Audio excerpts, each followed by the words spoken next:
Hello, જાગૃત આવાજમાં તમારું સ્વાગત છે. મારું નામ છે ચિંતન અખાણી.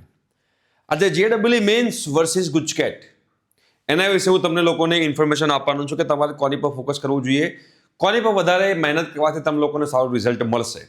બરોબર? એટલે કોનું વેટેજ વધારે છે, જેડબલઈ મેન્સ કે ગુજકેટ પ્લસ બોર્ડ. ઓકે, તો અહીંયા આગળ આપણે એના વિશે ડિસ્કસ કરશું. તમારે આફ્ટર ઓલ તમારે બેટા કોલેજમાં એડમિશન લેવાનું છે, તો કોલેજમાં એડમિશન લેવાનું હોય તો તમને આ વસ્તુ વિશે ખબર હોવી જરૂરી છે. ઓકે બેટા, અને આપણે વોટ્સએપ ગ્રુપ બનાવેલા છે. જો તમારે વોટ્સએપ ગ્રુપમાં જોડાવાનું બાકી હોય તો ડિસ્ક્રિપ્શન બોક્સમાં બેટા વોટ્સએપ ગ્રુપની લિંક છે, એમાં તમે લોકો જોડાઈ શકો છો. સૌથી પહેલા બેટા જેડબલઈ મેન્સ જે છે, તમને એ લોકોને અહીંયા આગળ આપણે બે પાર્ટમાં આ વસ્તુને ડિવાઈડ કરી દઈએ, જેના કારણે તમને લોકોને આઈડિયા આવી જાય. એક જેડબલઈ મેન્સનો પાર્ટ બેટા આપણે રાખીશું અને એક આપણે ગુજકેટ પ્લસ બોર્ડનો પાર્ટ રાખીશું. અને એમાં હું તમને સમજાવીશ કે સિલેબસ પણ શું ફરક પડે છે અને સાથે તમારે એડમિશન જે લેવાનું છે એમાં પણ શું ફરક પડે છે. હવે તમે જોશો બેટા, અહીંયા આગળ હું જેડબલઈ મેન્સ લખું છું. ઓકે, જેડબલઈ મેન્સની અંદર બેટા તમારે લોકોને 11th અને 12th જે છે, 11th એન્ડ 12th નો સિલેબસ આવશે. અને તમે બેટા ગુજકેટની વાત કરીએ આપણે, ગુજકેટ, તો ગુજકેટની અંદર બેટા તમારે ઓનલી એન્ડ ઓનલી 12th નો સિલેબસ આવશે. અને 12th ના સિલેબસની અંદર ગુજકેટ પ્લસ બોર્ડની વાત કરી રહ્યો છું. ઓકે, ગુજકેટ પ્લસ બોર્ડની વાત કરી રહ્યો છું. હવે ગુજકેટ પ્લસ બોર્ડની વાત કરી રહ્યા હો તો એમાં 12th નો સિલેબસ આવશે ને એ પણ ખાલી ને ખાલી એનસીઈઆરટી ઈ લેવલ, એનસીઈઆરટી નો જ આવશે, એની બહારનું કંઈ આવતું નથી આની અંદર તમારા સિલેબસમાં. બટ જેડબલઈ મેન્સ કરતા હો તો ખાલી એનસીઈઆરટી નહીં ચાલે, એના સિવાયનું બીજું ઘણું બધું કરવું પડે છે.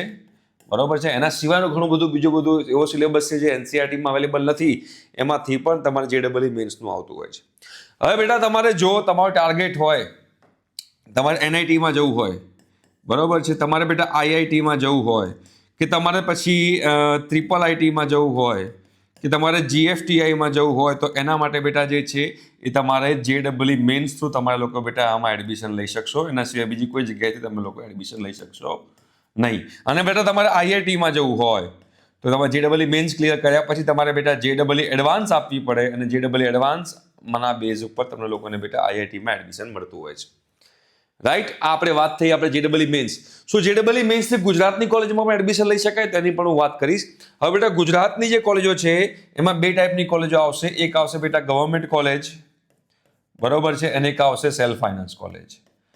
એક ગવર્મેન્ટ કોલેજ છે અને એક self finance. For example LD છે, વીજીસી છે, જીઈસી, ગાંધીનગર, જેટલી પણ છે જેની કોલેજની ફી બહુ જ ઓછી હોય છે અને ગર્લ્સ માટે તો ફ્રી ઓફ કોસ્ટ જ હોય છે. રાઈટ? તો ગવર્મેન્ટ કોલેજની અંદર તમારે 5% સીટો જે છે, 5% સીટો બેટા જેડબલઈ મેન્સથી ભરાતી હોય છે, અને 95% સીટ જે છે એ ગુજકેટ પ્લસ બોર્ડના બેઝ પર ભરાતી હોય છે. 5% એટલે કે ધારો કે કોઈ કોલેજમાં 100 સીટો હોય તો 5 સીટો જેડબલઈથી ભરાય, 95% સીટો જે છે ગુજકેટ પ્લસ બોર્ડના બેઝ પર ભરાય ગુજરાતની ગવર્મેન્ટ કોલેજોમાં. રાઈટ? અને ગુજરાતની જે સેલ્ફ ફાઇનાન્સ કોલેજો જે છે એમાં બેટા જે મોટી જે કોલેજો કહેવાય, ફોર એક્ઝામ્પલ નિરમા છે, બરોબર છે, DAIICT છે, આ બધી જે મોટી સેલ્ફ ફાઇનાન્સ કોલેજો છે એમાં 67% સીટો જે છે બેટા જેડબલઈથી ભરાતી હોય છે, અને 25% સીટ જે છે બેટા ગુજકેટ પ્લસ બોર્ડથી ભરાતી હોય છે. ગુજકેટ પ્લસ બોર્ડથી. એટલે જો તમારે બેટા ગુજરાતમાં જ લેવું હોય અને તમારે જો એનઆઈટી, આઈઆઈટી, ટ્રિપલ આઈટીનું સપનું નથી, તો તમે ખાલી ગુજકેટ અને બોર્ડની પ્રિપેરેશન કરી અને તમે ગુજરાતની કોઈ પણ કોલેજમાં એડમિશન લઈ શકો. જેડબલઈ મેન્સ ના આપી હોય એનાથી કોઈ લેવા દેવા નથી. બરોબર છે? આ તમે લોકોને ખ્યાલ હોવો જોઈએ. જેડબલઈ મેન્સથી તમે લોકો એનઆઈટી, આઈઆઈટી, ટ્રિપલ આઈટી, જીએફટી એમાં એડમિશન લઈ શકો છો, અને જેડબલઈ એડવાન્સથી આઈઆઈટીમાં એડમિશન લઈ શકો છો. અને જેડબલઈ મેન્સથી આપણી ગુજરાતની જે સેલ્ફ ફાઇનાન્સ કોલેજો છે એમાં પણ તમે એડમિશન લઈ શકો છો. નિરમા, DAIICT, PDU, એવું જેવી કોલેજો છે એની અંદર. અને ગુજકેટ પ્લસ બોર્ડથી પણ ગુજરાત તમામ કોલેજમાં એડમિશન લેવાય છે. પણ જો તમારે સ્પેસિફિકલી ફોકસ છે ગુજરાત લેવલની કોલેજોમાં, તો તમારે જેડબલઈ મેન્સને બાજુમાં મૂકીને ગુજકેટ પ્લસ બોર્ડ ઉપર ફોકસ કરવાનું ચાલુ કરી દેવું જોઈએ.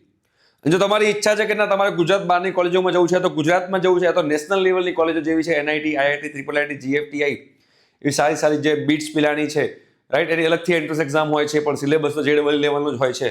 તો આ બધામાં તમે ફોકસ કરી રહ્યા હો, આ બધી કોલેજો તમે ટાર્ગેટ કરી રહ્યા હો, તો તમારે લોકોએ જેડબલઈ મેન્સ પર ટાર્ગેટ કરવો પડશે. પણ ધ્યાન રાખજો બેટા, બાવાના બે ના બગડે. અમે જ્યારે ઘણા બધા લોકોને મળતા હોય છે ને ત્યારે બાવાના બે બગડે. ના જેડબલઈમાં રિઝલ્ટ આવે, ના ગુજકેટમાં રિઝલ્ટ આવે. રાઈટ? તો આઈ હોપ સો તમે લોકોને ખબર પડી ગઈ હશે કે ગુજકેટ પ્લસ બોર્ડમાં અને જેડબલઈમાં તમને કેટલો ડિફરન્સ છે અને કેવી રીતે એમાં એડમિશન પ્રોસિજર થાય છે. તમે સારી પર વધારે ફોકસ કરી રહ્યા છો, કમેન્ટ બોક્સમાં કમેન્ટ જરૂર કરજો એટલે અમને લોકોને આઈડિયા આવે. ઠીક છે બેટા? હવે બીજો કોઈ પણ તમારે પ્રશ્ન હોય તો તમે લોકો અમને ક્વેશ્ચન કરજો, કમેન્ટ બોક્સમાં કમેન્ટ કરજો, અમે જરૂરથી એનો આન્સર આપીશું. Thank you so much.